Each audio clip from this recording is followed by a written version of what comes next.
सूर्यास्त की लालिमा पहाड़ों के पीछे लुप्त हो रही थी।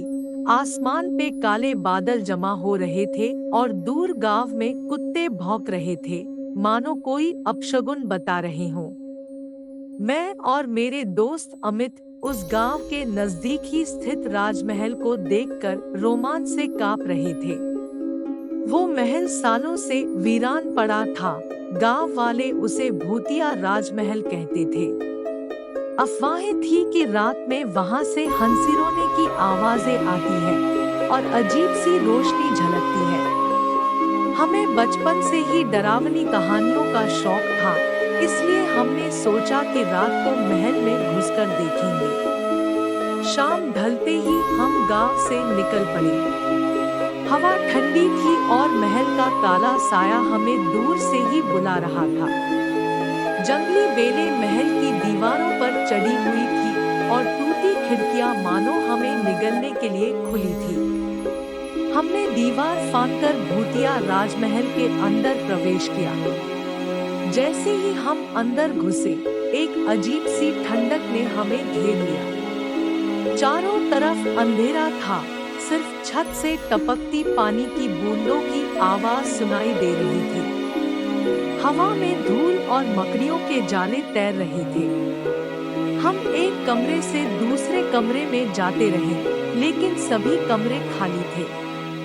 फर्नीचर पुराना और टूटा हुआ था, दीवारों पर दरारें थीं और जमीन पर धूल की मोटी परत जमा थी। हर जगह मकड़ियों के जाले थे और हवा में एक अजीब सी सड़ांध की गंध थी। हमें हर पल ऐसा लग रहा था कि कोई हमें देख रहा है।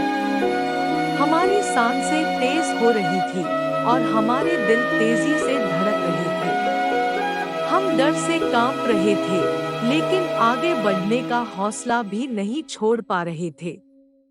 हम जानते थे कि हम एक खतरनाक जगह पर हैं, लेकिन हम यह भी जानते थे कि हमें वापस नहीं जाना चाहिए। हमें यह पता लगाना था कि इस भूतिया राजमहल में क्या रहस्य छुपा है। अचानक हमने एक कमरे के दरवाजे से आवाज सुनी। हम डर के मारे सन्न रह गए। क्या यह कोई भूत था या कोई और? हमने धीरे धीरे दरवाजे की तरफ कदम बढ़ाए।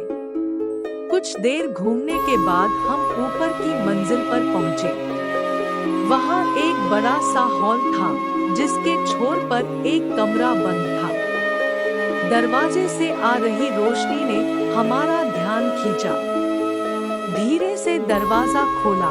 अंदर कमरे में मोमबत्तियां जल रही थी और दीवार पर एक महिला की तस्वीर टंगी थी।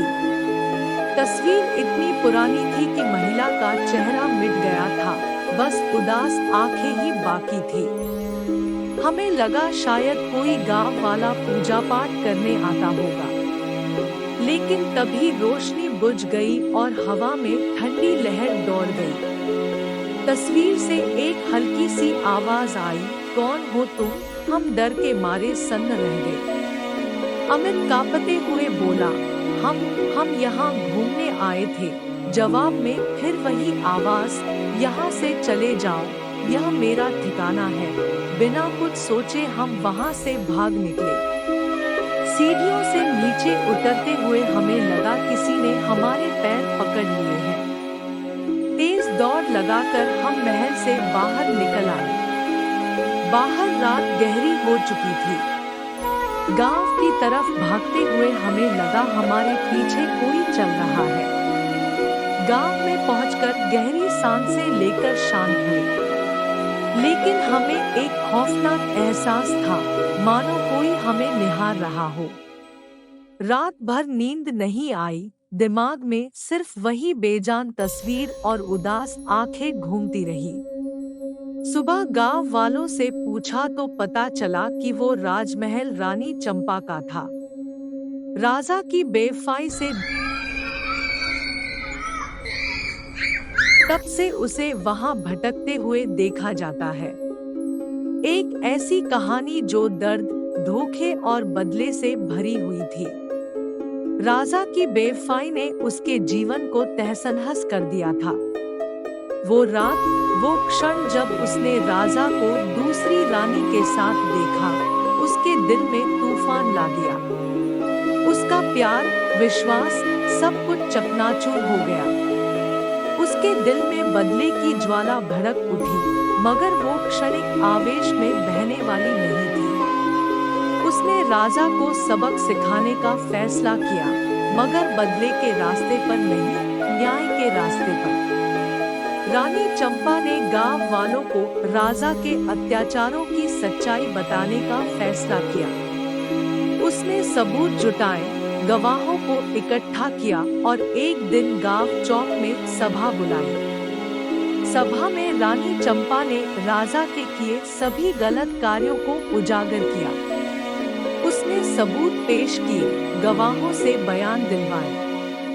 राजा बदले की आग में जल रहा था। उसने अपने गुस्से में आके रानी चंपा की छवि को खराब कर दिया और लोगों के बीच में रानी चंपा इंसाफ की देवी के बदले एक अहंकारी और व्यभिचारी औरत के रूप में पेश किया।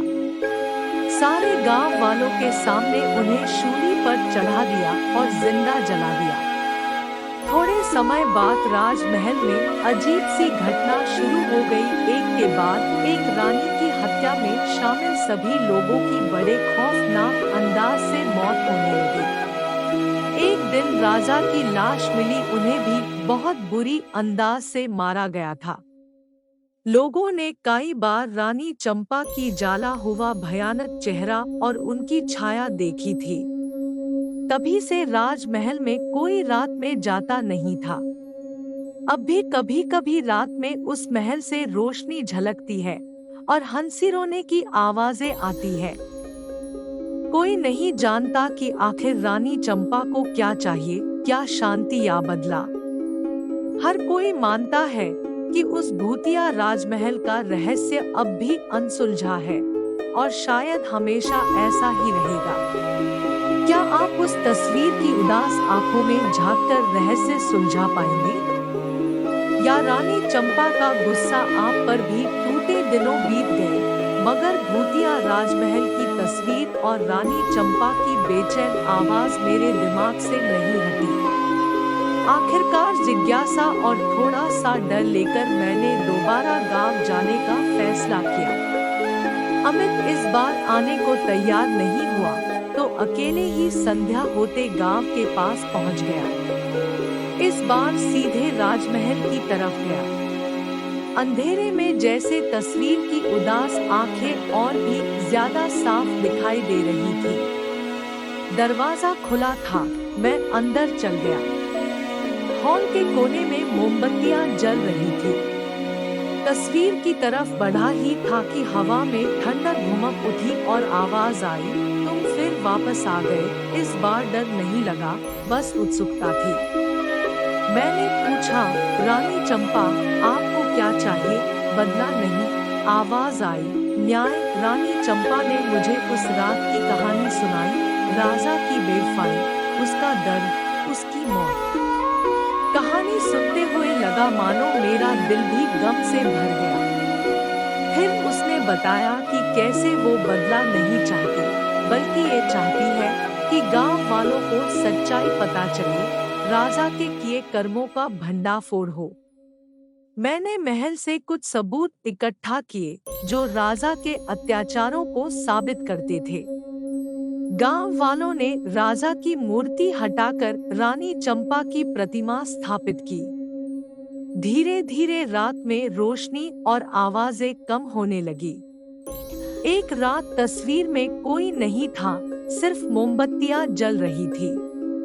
हवा में एक हल्की खुशबू फैली और आवाज सुनाई दी, धन्यवाद। रानी चंपा शांत हो गई थी, उसे न्याय मिल गया था। मगर महल का रहस्य पूरी तरह से सुलझा नहीं।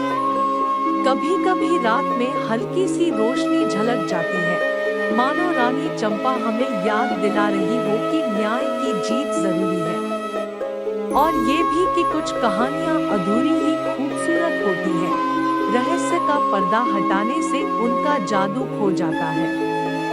तो क्या आप जानते हैं रानी चंपा अब भी कभी कभी क्यों दिखाई देती है?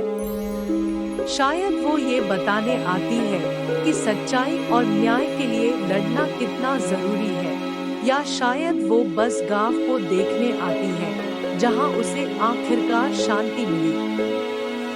दोस्तों, इसी तरह की और डरावनी कहानियां देखने के लिए कृपया मिडनाइट टेल्स यूट्यूब चैनल को सब्सक्राइब करें, ज्यादा से ज्यादा लाइक करें, शेयर करें और नोटिफिकेशन के लिए बेल आइकन को दबाना ना भूलें। आपका सपोर्ट ही मेरा इंस्पिरेशन है।